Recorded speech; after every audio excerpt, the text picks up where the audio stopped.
ಸನ್ಮಾನ್ಯ ರಾಜ್ಯಪಾಲರು ಪ್ರತಿ ವರ್ಷದ ಆರಂಭದಲ್ಲಿ ಜಂಟಿ ಅಧಿವೇಶನ ಸೇರಿದಾಗ ಮತ್ತು ಹೊಸ ಸರ್ಕಾರ ಬಂದಾಗ ಜಂಟಿ ಅಧಿವೇಶನ ಉದ್ದೇಶಿಸಿ ಭಾಷಣ ಮಾಡತಕ್ಕಂಥದ್ದು ಸಂವಿಧಾನದ ರೀತಿಯ ರಾಜ್ಯಪಾಲರ ಕರ್ತವ್ಯ.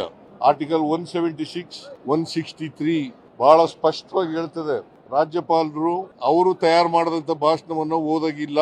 ಕ್ಯಾಬಿನೆಟ್ ಏನ್ ಪ್ರಿಪೇರ್ ಮಾಡಿಕೊಡ್ತದೆ, ಸರ್ಕಾರದ ಸಚಿವ ಸಂಪುಟ ಏನ್ ತಯಾರು ಮಾಡ್ತದೆ ಭಾಷಣ, ಆ ಭಾಷಣವನ್ನು ಓದಲೇಬೇಕು.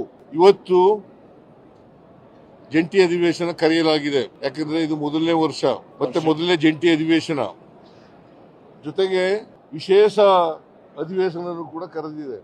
ಕಾರಣ ಯಾಕಪ್ಪ ಅಂತಂದ್ರೆ ಮಹಾತ್ಮ ಗಾಂಧಿ ಉದ್ಯೋಗ ಭರವಸೆ ಯೋಜನೆ ಅದನ್ನು ರದ್ದು ಮಾಡಿ ಅದನ್ನು ರಿಪೀಲ್ ಮಾಡಿ VBG ರಾಮ್ಜಿ ಕಾಯ್ದೆಯನ್ನ ಹೊಸದಾಗಿ ಮಾಡಿದ್ದಾರೆ. ನಮ್ಮ ಸರ್ಕಾರದ ತೀವ್ರ ವಿರೋಧ ಇದೆ. ಒಂದು, ಮಹಾತ್ಮ ಗಾಂಧೀಜಿಯವರ ಹೆಸರನ್ನು ತೆಗೆದಾಕಿರ್ತಕ್ಕಂಥದ್ದು. ಎರಡನೇದು, 20 ವರ್ಷಗಳ ಹಿಂದೆ 2005 ಮನಮೋಹನ್ ಸಿಂಗ್ ರವರು ಪ್ರಧಾನಮಂತ್ರಿಯಾಗಿದ್ದಾಗ ಅವರು ಡೈರೆಕ್ಟಿವ್ ಪ್ರಿನ್ಸಿಪಲ್ಸ್ ನಲ್ಲಿ ಇರ್ತಕ್ಕಂಥ ಸಂವಿಧಾನದ ನಿರ್ದೇಶನಗಳಲ್ಲಿ ಇರ್ತಕ್ಕಂಥ right to work, right to food, right to education, right to information ಈ ಕಾಯ್ದೆಗಳನ್ನ ತಂದಿದ್ರು.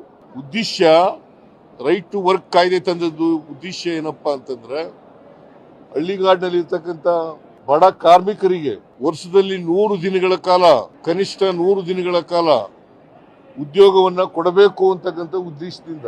ಇದರಲ್ಲಿ ದಲಿತರು, ಕಾರ್ಮಿಕರು ಮತ್ತು ಮಹಿಳೆಯರು, ಸಣ್ಣ ರೈತರು ಇದರಲ್ಲಿ ಇದ್ದಾರೆ.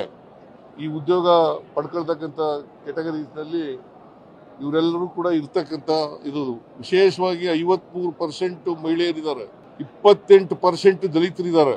ಇವ್ರಿಗೆ ಉದ್ಯೋಗ ಕೊಡ್ತೀವಿ ಅಂತಕ್ಕಂಥ ಖಾತ್ರಿ ಇಲ್ಲ. ಅವರು ಕೇಳಿದ ಜಾಗದಲ್ಲಿ ಅವ್ರ ಊರಿನಲ್ಲೇ ಅಥವಾ ಅವ್ರ ಜಮೀನುಗಳಲ್ಲೇ, ಸಣ್ಣ ರೈತರಾದ್ರೆ ಅವ್ರ ಜಮೀನುಗಳಲ್ಲೇ ಅವರು ಕೆಲಸ ಮಾಡಬಹುದಾಗಿತ್ತು. ಇದನ್ನ ರದ್ದು ಮಾಡಿದ್ದಾರೆ. ಯಾಕಂತಂದ್ರೆ ಈಗಿನ VBG ರಾಮ್ಜಿ ಕಾಯ್ದೆನಲ್ಲಿ ಕೇಂದ್ರ ಸರ್ಕಾರ ತೀರ್ಮಾನ ಮಾಡಬೇಕು. ಕೇಂದ್ರ ಸರ್ಕಾರ ಎಲ್ಲಿ ಕೆಲಸ ಮಾಡಬೇಕು ಅಂತಂದ್ರೆ ಅಲ್ಲಿ ಮಾಡಬೇಕು. ಅವರು ತೀರ್ಮಾನ ಮಾಡ್ತಾರೆ ಎಲ್ಲಿ ಕೆಲಸ ಮಾಡಬೇಕು ಅನ್ನೋದನ್ನ ತೀರ್ಮಾನ ಮಾಡ್ತಾರೆ.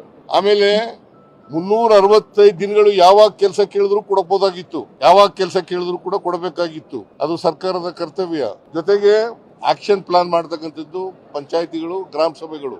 ಇದನ್ನ ಈ ಕಾಯ್ದೆನಲ್ಲಿ, ಹೊಸ ಕಾಯ್ದೆನಲ್ಲಿ VBG ರಾಮ್ಜಿ ಕಾಯ್ದೆನಲ್ಲಿ ಇಲ್ಲ. ವಿರೋಧ ಪಕ್ಷದವರು ಅದನ್ನ ಉದ್ದೇಶಪೂರ್ವಕವಾಗಿ ಡಿಫೆಂಡ್ ಮಾಡ್ಕೊತಾ ಇದ್ದಾರೆ. ಯಾಕಂತಂದ್ರೆ ಇವ್ರಿಗೆ ಯಾವುದೇ ಸ್ವಾತಂತ್ರ್ಯ ಇಲ್ಲ. ವಿರೋಧ ಪಕ್ಷದವರಿಗೆ ಕೇಂದ್ರ ಏನ್ ಮಾಡಿದ್ರು ಕೂಡ ಅದನ್ನ ಮಾಡಬೇಕು ಅಂತಕ್ಕಂಥದ್ದು, ಅದನ್ನ ಒಪ್ಕೋಬೇಕು ಅಂತಕ್ಕಂಥದ್ದು, ಅದನ್ನ ಸಮರ್ಥನೆ ಮಾಡ್ಕೋಬೇಕು ಅಂತಕ್ಕಂಥದ್ದು ಇವರಲ್ಲಿ ಇರ್ತಕ್ಕಂಥ ನೀತಿ. ಅದರಿಂದ ನಾವು ಅದನ್ನ ವಿರೋಧ ಮಾಡಿದೀವಿ. ಅದನ್ನ ಕ್ಯಾಬಿನೆಟ್ ರಾಜ್ಯಪಾಲರ ಭಾಷಣದಲ್ಲಿ ಸೇರಿಸಿತ್ತು. ನಮ್ಮ ಉದ್ದೇಶ ಏನಪ್ಪಾ ಅಂತಂದ್ರೆ ಅದರಲ್ಲಿ ಮನ್ರೇಗಾದಲ್ಲಿ ಉದ್ದೇಶ ಏನಪ್ಪಾ ಅಂತಂದ್ರೆ ಮನ್ರೇಗವನ್ನ ಮರುಸ್ಥಾಪನೆ ಮಾಡಬೇಕು. ಈಗ ತಂದಿರತಕ್ಕಂಥ ಹೊಸ ಕಾಯ್ದೆಯನ್ನ ರದ್ದು ಮಾಡಬೇಕು. ನಮ್ಮ ಪಕ್ಷದಲ್ಲಿ ಮತ್ತು ಸರ್ಕಾರದಲ್ಲಿ ತೀರ್ಮಾನ ಮಾಡಿದ್ದೀವಿ. ಮನ್ರೇಗವನ್ನ ಮತ್ತೆ ಪುನರ್ಸ್ಥಾಪನೆ ಮಾಡೋವರೆಗೆ ಹೋರಾಟ ನಿರಂತರವಾಗಿ ನಡೀತದೆ. ಯಾವ ಮಾದರಿನಲ್ಲಿ ಅಂತಂದ್ರೆ